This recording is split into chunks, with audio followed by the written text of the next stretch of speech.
રાધે રાધે, જય સિયારામ.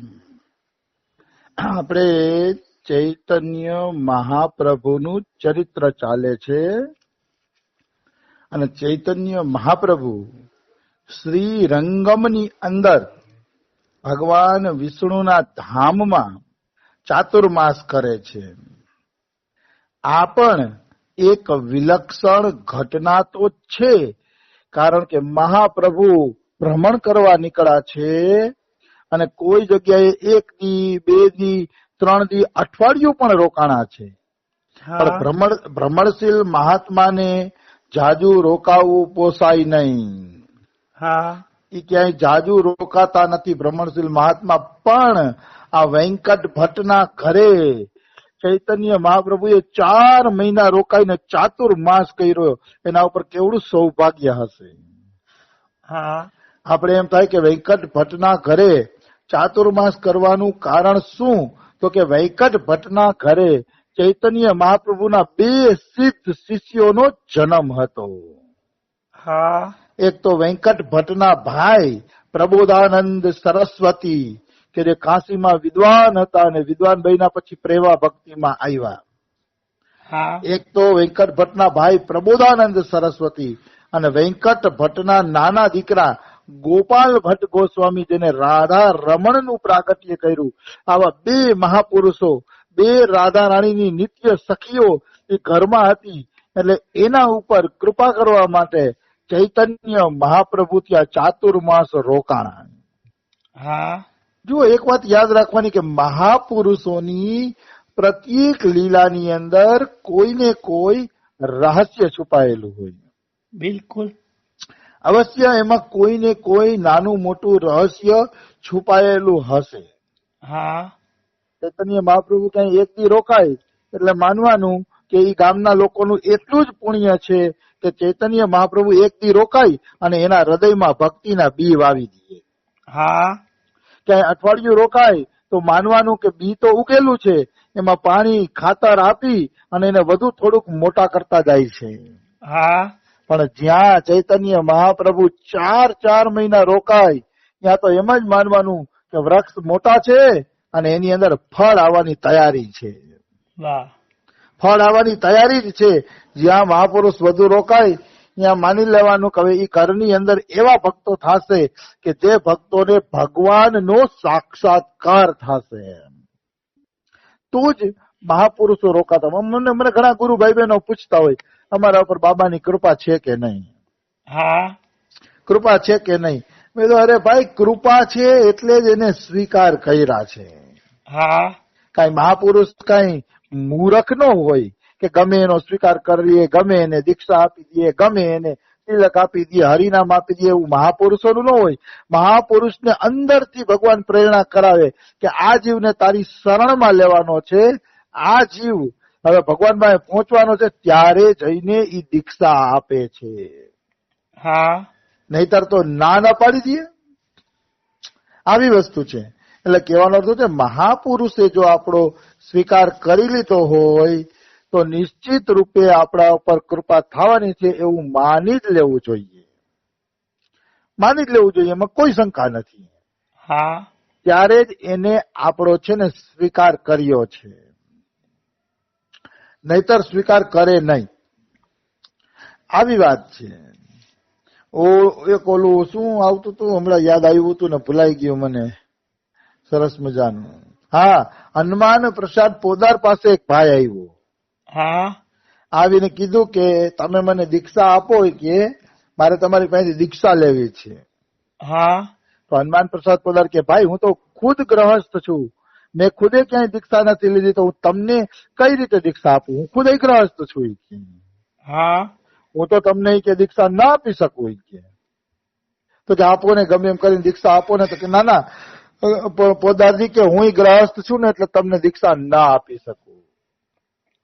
તો કે તો મને કોણ દીક્ષા આપશે? તો કે જાઓ તમે પ્રભુપાદ સ્વામી પાસે આયલા જાઓ, તમે એના ખાતાના જીવ છો. તમે ત્યાં વયા જાઓ. પછી વ્યક્તિને પોદારજીએ પ્રભુપાદ સ્વામી પાસે મોકલી દીધા અને પ્રભુપાદ સ્વામીએ એને દીક્ષા આપી. કહેવાનો બહુ છે, મહાપુરુષને ખબર પડી જાય કે કયો જીવ ક્યાં ખાતાનો છે, કયો જીવ કોની પાસે જઈને ભગવત પ્રાપ્તિ કરશે, એ બધી મહાપુરુષોને ખબર હોય છે. બિલકુલ. એટલે મહાપુરુષ જો આપણો સ્વીકાર કરતા હોય કે દીક્ષા આપતા હોય તો એનો છેલ્લો નિર્ણય એ છે કે હવે તમને ભગવત પ્રાપ્તિ થવાની તૈયારી છે અને છે તો જ તમારો સ્વીકાર થાય. હા. તો વેંકટ ભટ્ટ, પ્રબોધાનંદ ભટ્ટ અને ત્રિમલ ભટ્ટ આ ત્રણેય ભાઈઓના ઘરે ચૈતન્ય મહાપ્રભુ 4 મહિના રોકાય છે. હા. શું કામ? તો કે મહાપ્રભુએ જોઈ લીધું હતું કે આખું ઘર ભક્તિ વાળું છે અને ઘણા આમાંથી સિદ્ધ બને એમ છે, એટલે અહીંયા ચાતુર્માસ રોકાણા મહાપ્રભુને. એમાંય ગોપાલ ભટ્ટ ગોસ્વામી તો 12-13 વર્ષના હતા. ચૈતન્ય મહાપ્રભુ એને ખોડામાં બેસાડીને રમાડતા. હા. નાના હતા ગોપાલ ભટ્ટ ગોસ્વામી, તો મહાપ્રભુ એને ખોડામાં બેસાડીને રમાડતા. આ રીતે ચાતુર્માસના દિવસો પસાર થાય છે. ચૈતન્ય મહાપ્રભુ નિત્ય કાવેરીમાં સ્નાન કરે છે, ભગવાન રંગનાથના દર્શન કરે છે અને રંગનાથ ભગવાન સામે ઉત્તમ નૃત્ય કરે છે. હા. જુઓ આ એક એક લીલા મહાપ્રભુની શું સાબિત કરે છે?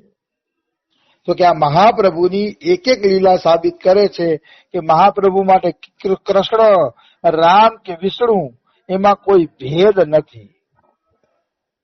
જો રામ, કૃષ્ણ અને વિષ્ણુમાં ભેદ હોય તો મહાપ્રભુ દક્ષિણ ભારતની યાત્રામાં રામના મંદિરમાં જાય જ નહીં.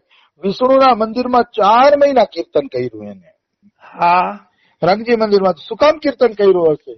એના માટે રામ, કૃષ્ણ કે વિષ્ણુમાં કોઈ પણ પ્રકારનો ભેદ નથી.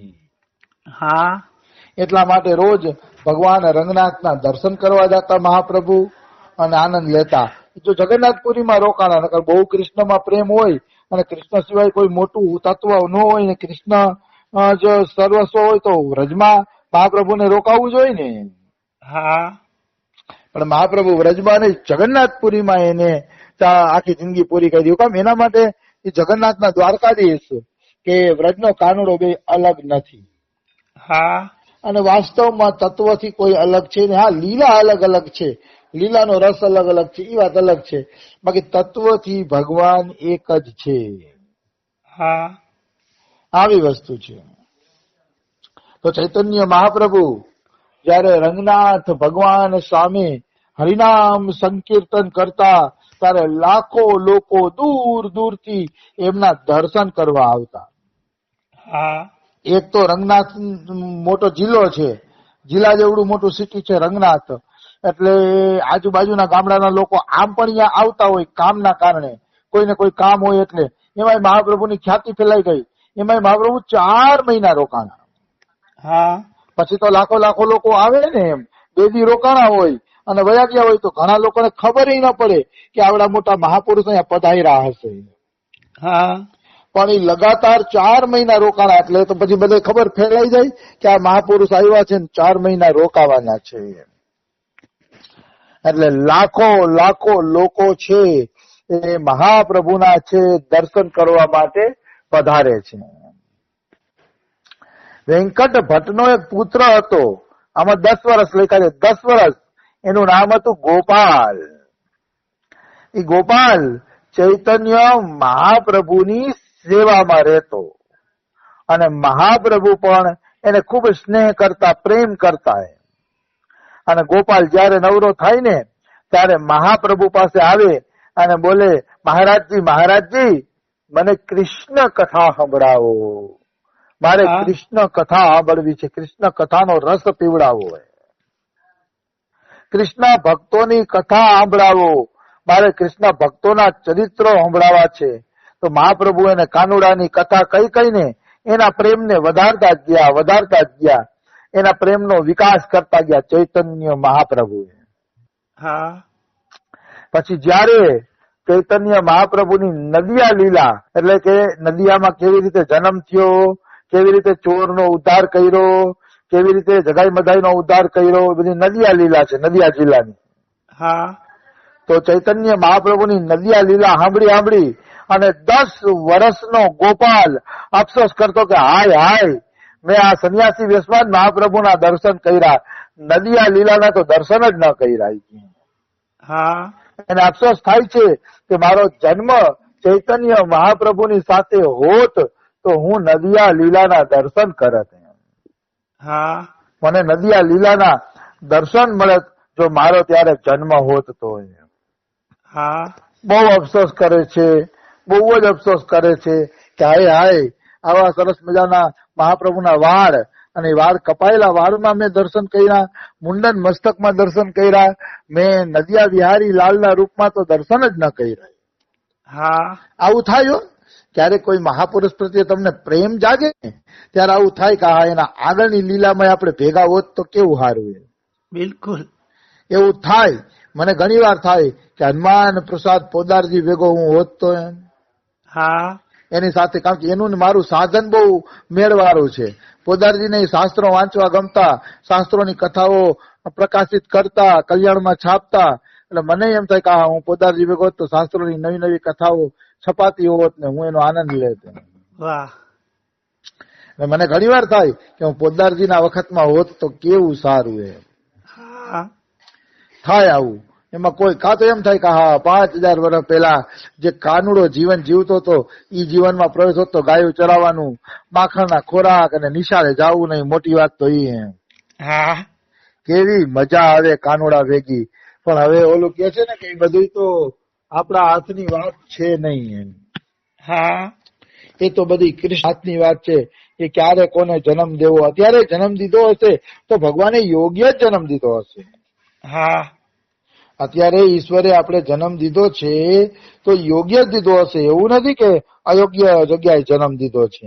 હા પણ જ્યાં સુધી આપણે આપણા સ્વરૂપનું જ્ઞાન ન થાય ત્યાં સુધી આપણે એમ લાગે કે આ અયોગ્ય થયું કે યોગ્ય થયું કે શું થયું, હા ત્યાં સુધી આપણે એવું લાગે છે.